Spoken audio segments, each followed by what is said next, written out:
At 9:30 a.m. on July 8, 2016, a group of men transporting 5 heavy suitcases were stopped by police outside the busiest train station in southern Japan. The officers demanded they present their luggage for inspection. Inside, they found solid gold bars, millions of dollars worth. If the men had been a little more careful, they would have noticed that this wasn't a real police inspection at all. The officers weren't even real policemen, but it was too late. The fake cops took their suitcases, threw them into a van, and sped away.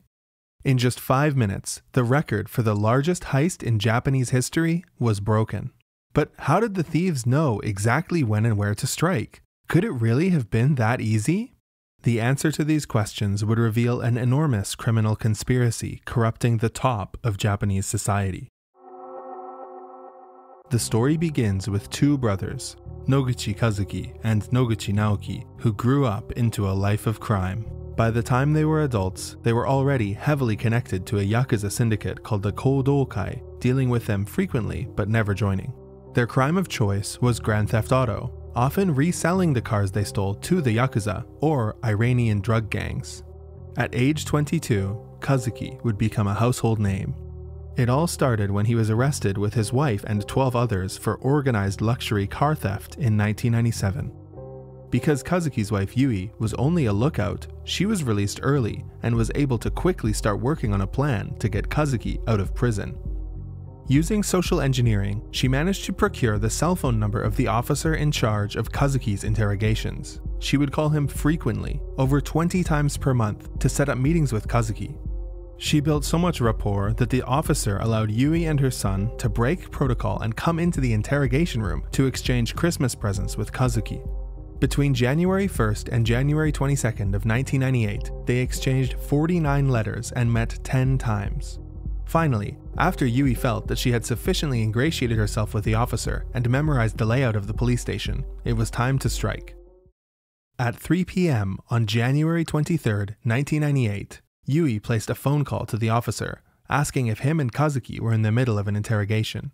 Yes, they were. Could she bring by a gift? No problem. Can you pass the phone to Kazuki?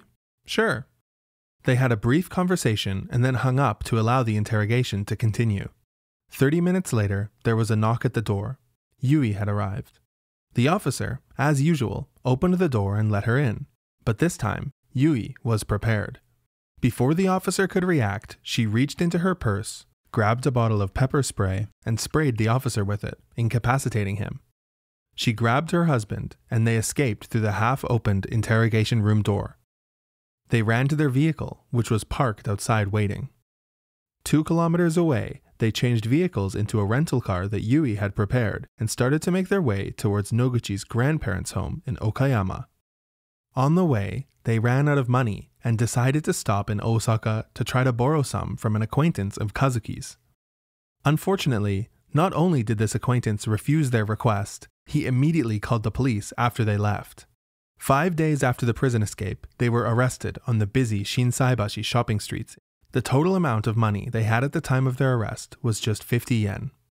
Kazuki's prison sentence was extended to a total of 5 years for this escape. The circumstances surrounding the escape were heavily criticized by the media, with the Aichi prefectural police force becoming an embarrassment across the country. Despite sometimes operating closely with them, Kazuki and his brother Naoki are not and have never been Yakuza. They are what's called in Japanese hangure. Hangure comes from the word gureru, which literally means to stray from the correct path, but colloquially can mean to join the Yakuza. The han is just the character for half, so they're only straying halfway from the right path, or just dipping their toes into organized crime. Kazuki writes in his book about why he chose the hangure life and not Yakuza. His problem is with the rigid structure and the strict rules of the Yakuza. I wanted my own independence. If I have a deal with someone with a lot of money on the line, and they start complaining about a part of it, I want to be able to fight them. I want to be able to break my promises at will. 5 years after his prison escape and eventual arrest, Kazuki was finally released. Together with his brother Naoki, they started building their own gang, which quickly became the largest hangure group in the Nagoya area. Sticking to their roots, they went on a massive spree of heists, only this time it was retail stores instead of cars. By the time they were arrested in late 2005, they had struck over 300 different stores in 5 different prefectures, stealing over 380 million yen worth of items. By the early 2010s, the Noguchi brothers were again free from prison, and this time had seemingly abandoned their criminal ways and turned their lives around. Kazuki had started a lucrative construction business and started making money in the nightlife industry as well. He was heavily involved with the music festival Ultra Japan and a large nightclub called Cell Octagon Tokyo, both in their early stages. Unfortunately, both also distanced themselves from him after finding out about his past. Kazuki lived on the 39th floor of a very expensive building. He loved to party and was frequently seen at clubs drinking champagne with famous celebrities. His strategy was to pay them to come out, take pictures with them, and then use those pictures for event promotion on social media. He also loved vacationing, and each time he went, he would take 2 or 3 women with him, most often to Hawaii and Thailand. He was living the high life. Despite Kazuki's move towards a more legitimate lifestyle, he still kept very close criminal connections. At some point in June of 2016, Kazuki received a phone call from his longtime associate Nakagaki Ryuichiro. There was an opportunity for a heist. It sounded too good to be true. 750 million yen, and he would get to keep half, with half going to the informant. It would be difficult though. A robbery in broad daylight. There was a precious metal store right beside Hakata Station, which I'll call Fukuoka Station for clarity, the busiest station in southern Japan. Nakagaki, through some connections he made in prison, learned that some big players planned to sell 160 kilograms of gold there. To be successful, they would need to interrupt them on their way to bring it into the store. Kazuki was unsure. It sounded risky, and he was already relatively successful in his new life without crime. But Nakagaki had never let him down before. If they were going to do it though, how would they pull it off? Nakagaki came up with an idea. What if they dressed up as cops and asked to inspect the gold under suspicion of smuggling?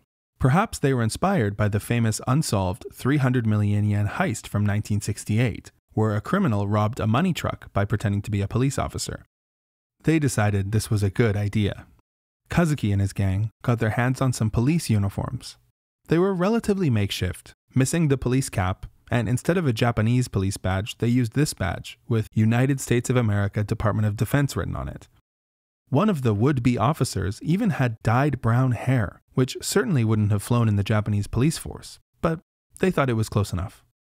Their party consisted of 6 people: Noguchi Kazuki, Noguchi Naoki, Kutsukake Yusuke, Shirane Keita, Shiraishi Tomonori, and Uchida Takumi.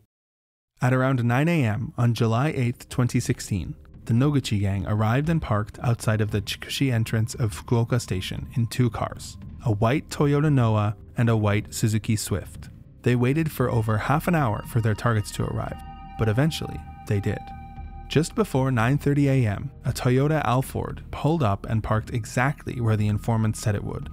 3 men got out of the car, all carrying suitcases and matching the description Kazuki had received from the informant.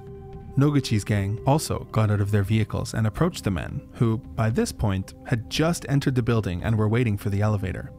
"We know you've got smuggled gold in those suitcases. Let us inspect them." The transporters couldn't refuse. They handed over their suitcases for inspection, which were quickly carried by another officer back to the Toyota Noah. One member of the gang stayed with the transporters to hold them back and buy time. Another 2 broke off to go and check the Toyota Alphard that the transporters had arrived in.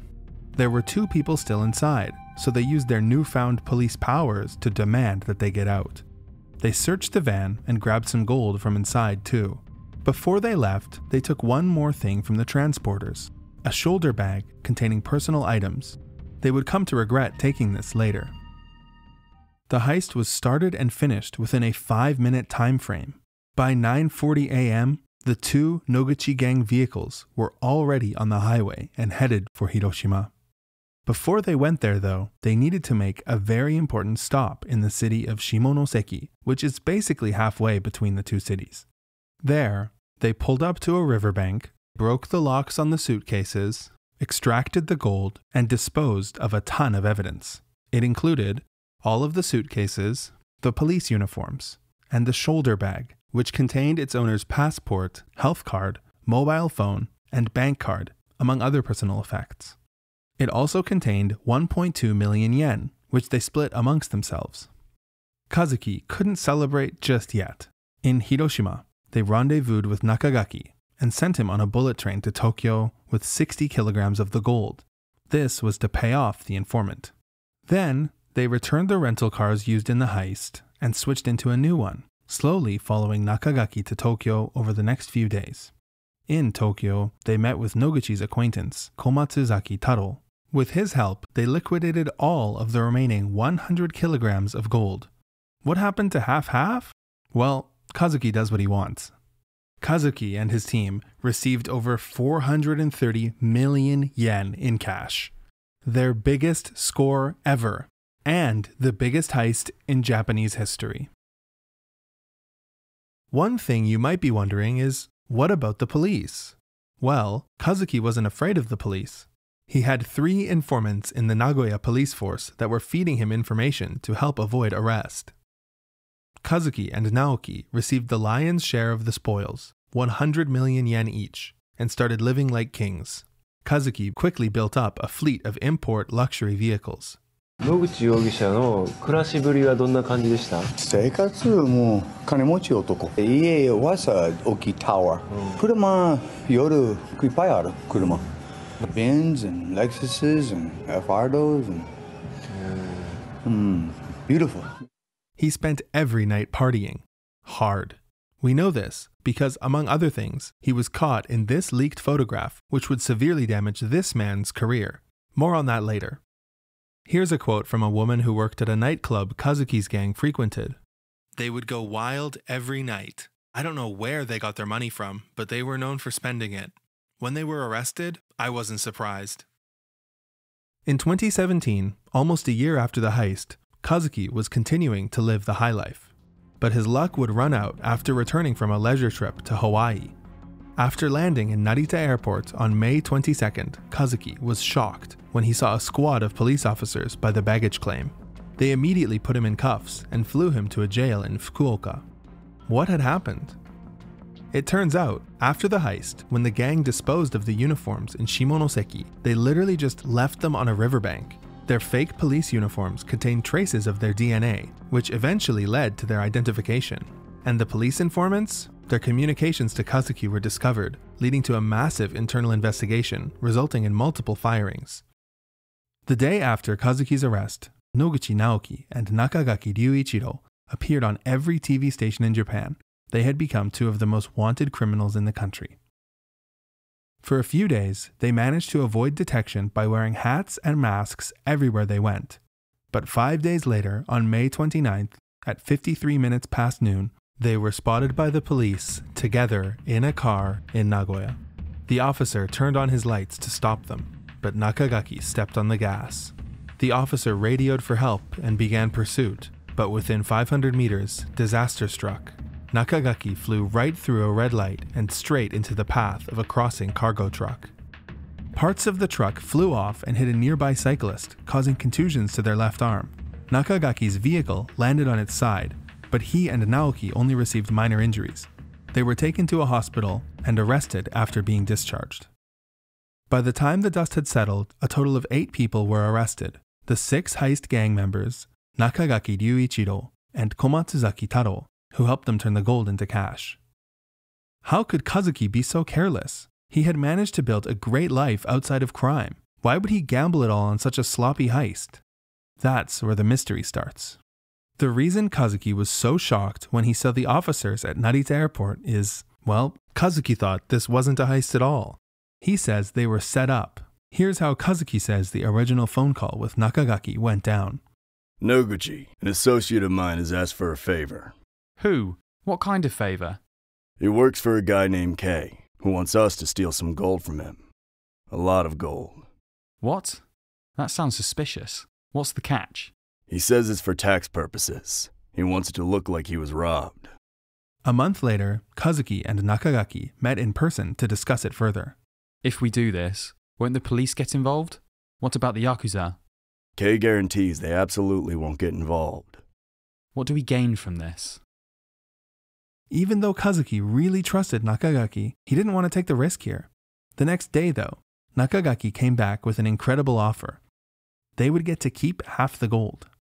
So, according to Kazuki, the entire heist, the cop uniforms, everything, it was all a farce so that Kei could write off all the gold as stolen.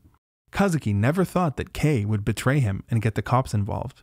And all 8 of the people who were arrested have consistently, to this day, stuck with that story. In court, Kazuki and Nakagaki both pled not guilty, arguing that 1. The gold wasn't technically the transporter's property. 2. Even if it was the transporter's property, there is reasonable doubt that they could have consented to having it taken from them. 3. Even if the gang didn't have permission to take it, they didn't intend to commit robbery because they believed that they had permission to take the gold. Point 1 was rejected by the court because the transporters had actually purchased the gold the day before. The transaction took place in a hotel room with Kei present. Point 2 was rejected by the court because nobody who was victimized by this crime benefited in any way from it. None of the victims or their businesses had insurance against theft, not even the investors who raised money for Kei to buy the gold in the first place. Also, it doesn't make sense for Kazuki to receive half of the gold as a reward for this. Perhaps you'd get 10 or maybe 15% if it was a setup, but to receive almost $4 million worth of gold for faking a heist with the victim's permission doesn't really make much sense, even for tax purposes. The defense countered, saying there is no way the gang would have known exactly when and where to strike if they didn't have prior information. And there's no way the victims would have actually believed they were legitimate police officers. Their vest had USA written on it. Their police badges said United States of America Department of Defense. They were missing their police cap, and one of them had brown hair. The court, again, rejected their counterargument, saying that even if the time and place of the gold bar's transport was leaked, that doesn't necessarily lead to the conclusion that they had permission to take them. Furthermore, the Noguchi gang never had direct contact with Kei. This implies that the leak happened without his permission. Regarding the police uniforms, the court first took into account the very short time frame of the robbery, less than 5 minutes, to contextualize their believability. First, the defense's claim that the vest said USA on it was false. It actually said police. The badges did say United States of America Department of Defense, but it was in very small text in a circle around the badge. Furthermore, their vests had Hisou written on them, which is a part of the Japanese police force. Point 3 was rejected by the court because it is obvious by the manner in which the robbery was committed, posing as police officers, hurriedly snatching the gold, and fleeing the scene of the crime, that the gang knew they didn't have permission to do what they did. The court again brought up the half of the gold figure and called it preposterous. Another very important piece of evidence was the shoulder bag. Hypothetically, if they thought they had permission to steal the gold bars, it doesn't make sense that they would also steal the shoulder bag, split the money, and throw away all of the personal items inside. Kazuki and Nakagaki were both found guilty and sentenced to 9 and 10 years in prison, respectively. Nakagaki's sentence was longer because of the car chase and resulting injuries. The evidence is pretty clear. The person who hired Kazuki was probably not Kei. Case closed, right? But soon, another heist would cast this case in a whole new light. On April 20th, 2017, a curious event happened, also in Fukuoka. Just after noon, a 29-year-old jewelry store employee left the Mizuho Bank carrying a suitcase. As he walked to his vehicle in the parking lot behind the bank and began to load his luggage into the left back seat, 2 men appeared wearing white masks. They jumped him, sprayed him with pepper spray, and stole his suitcase. The 2 men jumped into a white Honda step wagon parked 2 or 3 cars away and sped off. The victim chased on foot, banging on the door and yelling for help, but the robbers got away. Their prize was a suitcase full of cash, 380 million yen. The curious part? The victim was about to use the money to buy gold. The next day, a man in Ginza was mugged for 40 million yen while walking down the street.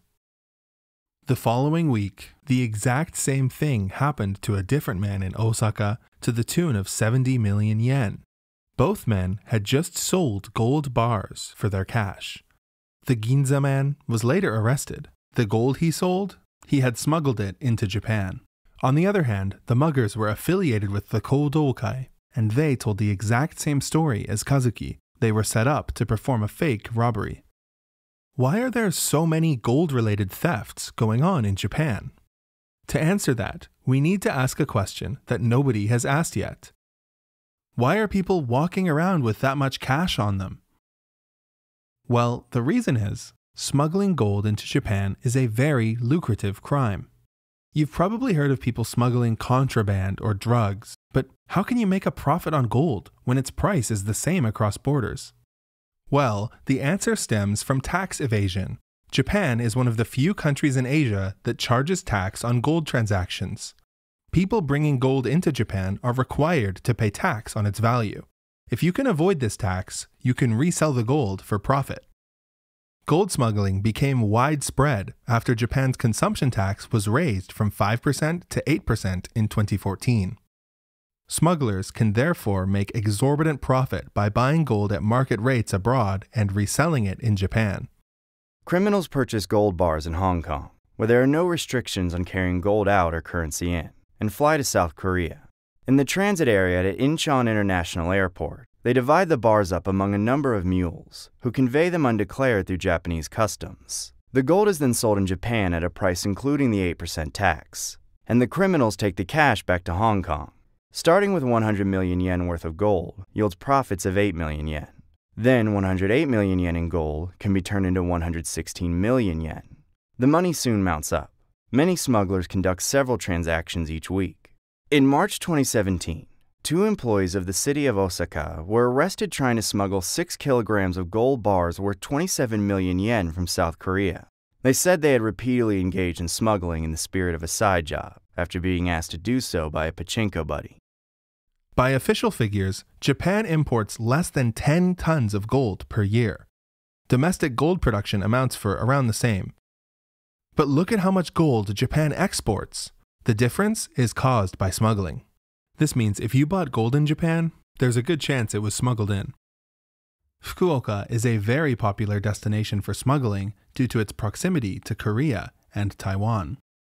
Other examples of smuggling include 4 Korean men were apprehended at Fukuoka Airport while attempting to take 435 million yen in cash undeclared through customs. Authorities found that in one day, 30 mules boarded various flights from Korea carrying a total of 150 kilograms of gold bars, almost $7 million worth at the time, into Fukuoka. A few months later, investigators found 206 kilograms of gold, $9 million worth, aboard a squid fishing boat in Karatsu, not too far from Fukuoka. So, now we know why there are so many people selling gold in Japan. But who's behind all the robberies? While gold smuggling was on the rise, things were getting tougher for the Yakuza, mostly because of one pesky law. This law, enacted in 2011, made it basically impossible for businesses to deal with Yakuza, imposing penalties on companies who do things like pay protection money or give free services in exchange for favors that benefit the business owner. Maintaining close contact with the Yakuza was also made illegal, even including things like playing golf or eating together.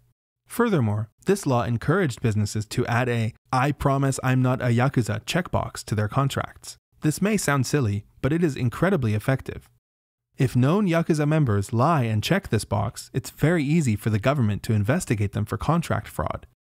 Effectively, this means Yakuza cannot do things like open a bank account, apply for a credit card, get a new phone plan or upgrade an existing phone, buy a car, or rent a house or apartment. Yes, Yakuza members have not been able to upgrade their phones since 2011. They still use flip phones. In 2017, Inoue Kunio, head of the Kobe Yamaguchi Gumi, was arrested for fraud when he and a female accomplice conspired to get a new phone. In 2020, the Hokkaido Prefectural Police picked up a 46-year-old Yakuza member for fraud because he signed a mobile contract. A similar incident also happened in 2019, when a member was arrested for signing a similar contract to get a part-time job at a post office. As a result of these extremely strict laws, the Yakuza has been shrinking. In the 1-year period between 2016 and 2017, the time our story takes place, the Yakuza population fell 16% from 47,000 to 39,000. It's fallen much further since. Because of this, Yakuza have been forced to expand into otherwise untapped areas to make money. Normally, the Yakuza, who specialize in fraud, blackmail, and extortion, wouldn't consider doing robberies. But with foreign mafias making millions by smuggling through Fukuoka, traditionally a Yakuza hotspot, they'd be foolish not to fight for a share of the profits. Selling drugs and theft were two things that would have gotten you kicked out of the Yakuza 10 years ago. Now they are among the top crimes they're being arrested for. There's always been a piece missing from this story. Why does Kazuki think he was set up by Kei? Why was Kei buying gold in a hotel room? What's with these sketchy gold businesses he runs? The answers to these questions become clear when you consider smuggling and Yakuza. Here's the theory the police believe. There was definitely some kind of mafia group elsewhere in Asia involved, says the investigating police officer. They're systematically smuggling gold into Japan for huge profits. At the heart of it, there must be a leadership battle in the gold smuggling business.